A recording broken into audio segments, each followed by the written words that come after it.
सर्वांना नमस्कार. लॉकडाऊन एक प्रेमकथा अमर मानसी या लव्ह स्टोरीचे 16 एपिसोड यापूर्वीच अपलोड केलेले आहेत. कृपया ते सर्व एपिसोड ऐकण्यासाठी आपल्या चॅनलला भेट द्यावी. आता अमरने बेडरूमचं डोअर लॉक केलं. तसं तिनं दचकून तिकडे पाहिलं आणि पुन्हा लाजून मान वळवून त्याच्याकडे पाठ करून उभा राहिली. त्यानं तिचा बेडवर पडलेला मोबाईल घेतला आणि स्विच ऑफ केला. आता त्याला त्या दोघांमध्ये कोणाचा डिस्टर्ब नको होता आणि तो तिच्या दिशेनं आला. तसा मानसीने तिच्या साडीचा पदर हातात घेऊन ती तिचा घाम पुसू लागली. तिला तर धडकीच भरली होती की आता तो काय करेल या विचाराने. आज हे अमरचं असं वागणं तिला अपेक्षित नव्हतं. नक्की काय आहे त्याच्या मनात काय माहीत. मगाशी त्याच्या मिठीत तिला खूप बरं वाटत होतं. ती शहारून गेली होती, पण ती मिठी तिला दिलासा देण्यासाठी होती असं तिला वाटलं. पण आता तर तो असं रूममध्ये आला होता, तेही फार हक्काने, दार आतून बंद करून. आज पहिल्यांदा त्याने असा हक्क दाखवला होता तिच्या रूमवर. खरं तर ती त्याचीच रूम होती, मग आता ती रूम त्या दोघांची होणार होती. ती विचार करत असते आणि अमर तिच्या समोर येऊन केव्हाचा उभा राहिलेला होता. त्याचं तिला भान नसतं. तिची हृदयाची धडधड फक्त वाढलेली होती. दोघेही निशब्द होते. ती बावरलेली मुद्रा करून उभा होती आणि तो ठाम निश्चय करून आला होता, आज तिला बोलायचंच म्हणून. तिची अस्वस्थ होऊन चाललेली चुळबुळ तो निहाळत होता आणि मग अमरने तिचा हात हळूच हातात घेतला आणि त्यावर प्रेमानं थोपटत म्हणाला, मानसी, मला तुझ्याशी काही बोलायचं आहे. आणि तिनं त्याच्या तोंडाकडे गोंधळून पाहिलं. त्यानं तसाच तिचा हात पकडला आणि तिला खाली बेडवर बसवली. तोही तिच्या शेजारी बसला. आता तिच्या हृदयाची स्पंदनं आणखीन वाढली होती. तिला जरा जरा अंदाज आला होता की तो काय बोलणार आहे, पण ती त्याच्या तोंडून ऐकणं पसंत करत होती. ती मान खाली घालूनच बसली होती, कान त्याच्या शब्दाकडे लावून. आणि अमर अडखळत शब्दांची जुळवाजुळव करत म्हणाला, मानसी, मला खरंच समजत नाही की सुरुवात कुठून करू. खरं तर हे मी का बोलतोय तेच मला कळत नाही, कारण त्याचा बोलून आता काही फायदा नाही, किंवा फायदा आहे असं मला वाटत नाही. आणि ती घाबरली आणि मनात म्हणाली, म्हणजे नक्की काय बोलायचं आहे यांना? जो विचार मी मनात केला होता ते सोडून दुसरं काही असेल का? मला तर वाटत होतं की ते आज आमच्यातला दुरावा संपवतील. आणि ती मनात म्हणू लागली, अमर, मी आता अजून नाही दूर राहू शकत तुमच्यापासून. प्लीज प्लीज अमर, आता आणखीन काही किंतु परंतु नका आणू मनात. माझा संयम आता संपला आहे असं ती मनातच बोलत होती.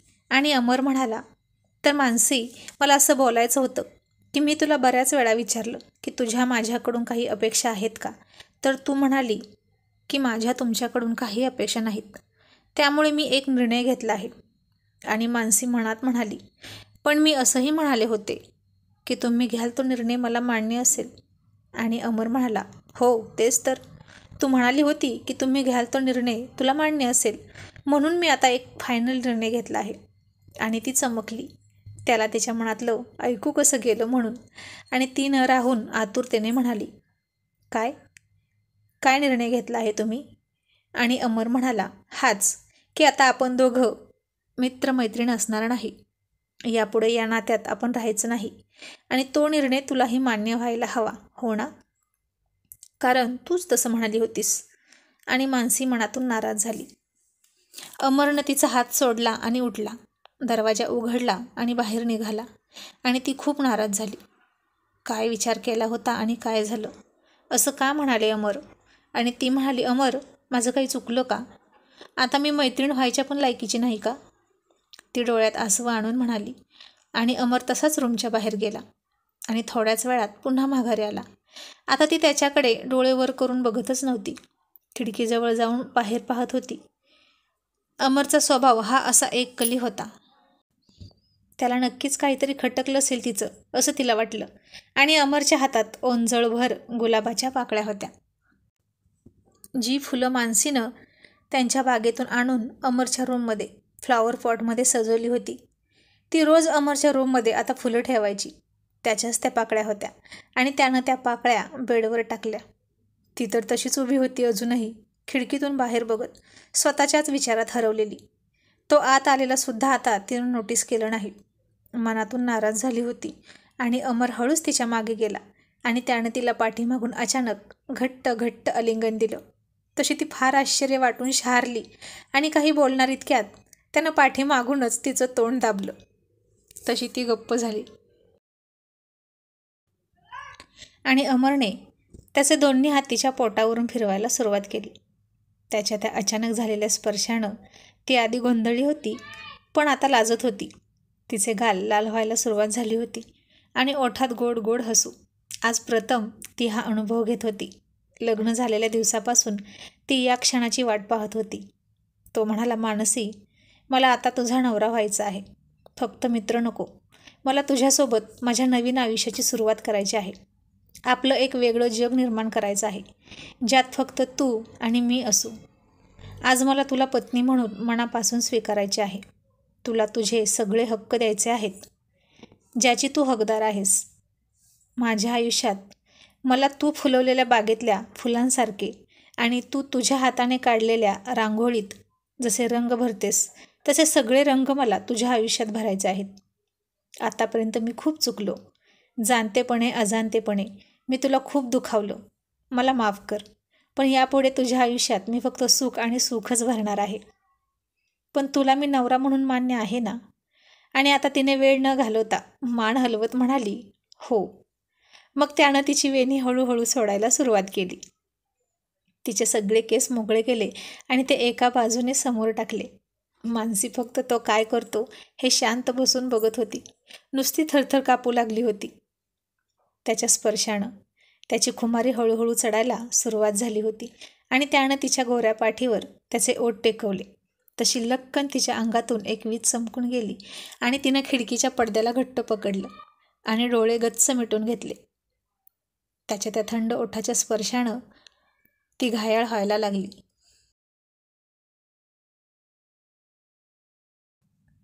अमरने पुन्हा तिच्या कॉलर बोनवर त्याचे ओठ टेकवले आणि तिनं फार शहारून मान दुसरीकडे वळवली. तिच्या प्रणयी भावना उचंबळून येऊ लागल्या. तिला त्याच्यावर खूप खूप प्रेम करू वाटत होतं. अगदी हातचं काहीच राखून न ठेवता मुक्त सौंदर्याची आणि तारुण्याची उधळण त्याच्यावर करू वाटत होती. मग त्यानं तिचे सगळे केस दुसऱ्या बाजूला घेतले आणि त्या दुसऱ्या कॉलर बोनवर त्याचे ओठ टेकवले. आता मानसी खूप मोहरून गेली होती. पारिजातकाच्या फुलासारखी ती तयार झाली होती त्याला समर्पित व्हायला, तिचं सर्वस्व अर्पण करायला. आणि त्यानं तिच्या पदराची पिन हळूच काढून टाकली तर तिने तो पदर तसाच हातानं अडवून धरला. तिला आता खूप लाज वाटत होती. तिचे डोळे लाजेने ओतप्रोत भरलेले होते आणि तो लाजेचा भार न सोसून ते जड झाले होते. तिला खूप लाज वाटत होती. अमरनं तिच्या हाताला पकडलं आणि अलगद तो हात बाजूला केला आणि तिनं रोखून धरलेल्या त्या पदराला खाली जाण्याची मुभा दिली आणि तिचा धपापणारा ऊर आता स्पष्ट दिसत होता. तिच्या श्वासांची गती एकसारखी मंद लयीत वाहत होती आणि छाती खालीवर होत होती.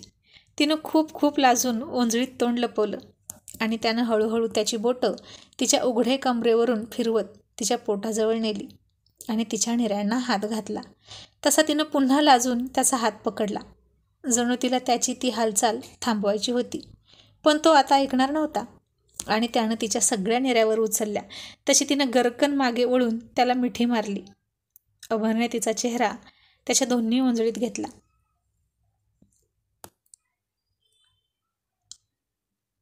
आणि तिच्या बंद डोळ्यात तो पाहू लागला. तर त्यातही त्याला प्रेमच दिसत होतं. त्याची नजर तिच्या चेहऱ्यावर फिरत होती आणि शेवटी येऊन थांबली ती तिच्या नाजूक गुलाबी ओठांवर. त्यानं हळूवार त्याचे ओठ तिच्या ओठांवर टेकवले आणि तिचे ओठ चोखू लागला. तशी तिच्या शरीरात सळसळ निर्माण झाली. तिचं आणि त्याचंही रक्त तापू लागलं आणि आता मानसी बेधुंद होऊन गेली आणि त्याला प्रतिसाद द्यायला लागली. तिने तिचे हात त्याच्या गळ्यात टाकले आणि खूप पॅशनेटली किस करू लागली. अमरचे हात तिच्या घाटदार कमरेवर विसावले होते. तिच्या शरीराचा नवा कोरा सुगंध त्याला वेड लावत होता. तिचा हळवा नाजूक सात्विक प्रणय त्याला खूप खूप आवडत होता. तीही खूप आसुसलेली होती हे तिच्या आवेगावरून कळत होतं. ती त्याला घट्ट बिलगली होती. आता दोघेही भान हरवून किस करत होते. अमरने आता फक्त सुरुवात केली होती, पण ती मात्र आता बेभान झाली होती. त्याचे ओठ ती आळीपाळीने चोखू लागली. तोही तसाच करत होता. खूप तहान लागली होती तिला त्याच्या प्रेमाची, भुकेजली होती त्याच्या प्रणयाची. तिच्या किसमध्ये आणि स्पर्शात एक झपाटले पण जाणवत होतं त्याला. आता ती त्याच्या शर्टची बटन काढून त्याच्या उघड्या छातीवर किस करत होती.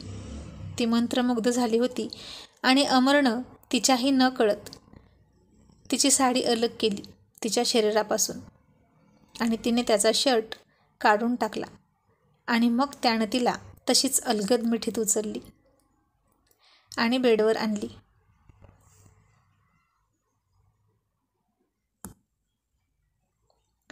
आणि हळूच त्या थोड्याशाच गुलाब पाकळ्यांवर झोपवली, कारण या लॉकडाऊनमध्ये तेवढंच शक्य होतं. मग तोही बेडवर चढला. तिच्या पाठीला थंड गुलाब पाकळ्यांचा स्पर्श झाला तशी ती आणखीन शहारली. त्याला सोडायला आता ती तयारच नव्हती आणि त्यानं लाईट घालवली. दोघांच्याही उरलेल्या वस्त्रांचा अडथळा त्यानं दूर केला. त्या मंद प्रकाशात तिचा देह फार मादक वाटत होता. अमरनं तिची ती घाटदार कमणीय कंबर हळूच दाबली. त्यानं आता तिच्या सगळ्या शरीरभर किस करायला सुरुवात केली आणि शेवटी तो बेंबीजवळ आला तशी तिनं शहारून पलटी मारली. तिची गोरी पाठ त्याच्या समोर आली. त्यानं पाठीमागून तिला किस करायला सुरुवात केली. ती पुन्हा सरळ झाली आणि त्याच्या डोळ्यात डोळे घालून तिनं त्याला इशारा केला आणि तिची मागणी पाहून त्यानं तिच्यात प्रवेश केला आणि तिनं घट्ट डोळे मिटून घेतले. तिला वेदना होत होत्या, पण तरी त्याच्यापासून ती दूर जात नव्हती.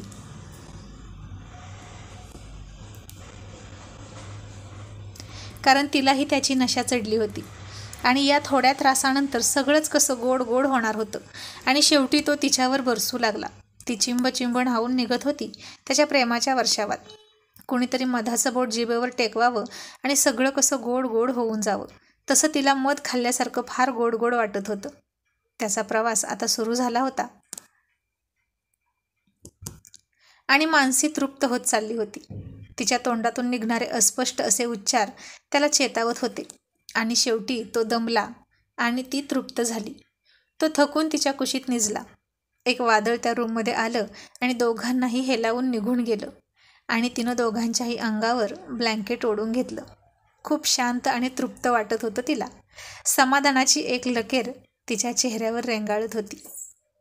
इतक्या महिन्यांचं अशांत मन आज शांत झालं होतं तिचं. तिची तगमग संपली होती आणि ते दोघे जीव एकमेकांच्या कुशीत एकमेकांचे होऊन झोपी गेले.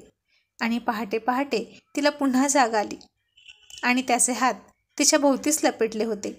नाजूक कोमल मानसी त्याच्या भारदस्त हाताखाली दबून गेली होती, पण तो दाब तिला आता आणखीन हवा हवासा वाटत होता. आणि रात्रीचा त्याचा हळवा गोड प्रणय आठवून ती गालात हसायला लागली. हे कसं झालं हे तिला समजलंच नाही. शेवटी अमरने तिला पत्नीचा दर्जा दिला होता. तिला तर वाटलं होतं की तिची प्रतीक्षा इतक्या लवकर संपायची नाही. त्याचं मनपरिवर्तन इतक्या लवकर होईल असं वाटलं नव्हतं. पण दोघेच होते घरात, अडकून पडले होते आणि तो गोड क्षण तिच्या आयुष्यात लवकर आला होता. अमर तर तिचं तोंडही पाहत नव्हता, पण आता तो तिचा झाला होता, कायमचा. आणि पुन्हा तिनं तिचे ओठ त्याच्या गालावर टेकवले आणि त्यानं चुळबुळ केली. पुन्हा तिला जवळ ओढून घेतली आणि त्यांच्यात पडलेलं अंतर त्याने पुन्हा मिटवून टाकलं. पहाटेच्या शांत निवांत वातावरणात पुन्हा ते दोघे गरम झाले. पुन्हा त्याने तिला अंगाखाली घेतली आणि पुन्हा एकदा तिच्यावर प्रेमाचा वर्षाव करत तिला तृप्त केली. मानसी तर आता फक्त हवेत उडायची बाकी होती आणि त्याच्या स्पर्शाच्या हिंदोळ्यावर मनसोक्त झोके घेत होती आणि पुन्हा एकदा त्याच्या मिठीत तिने अलगद डोळे मिटले.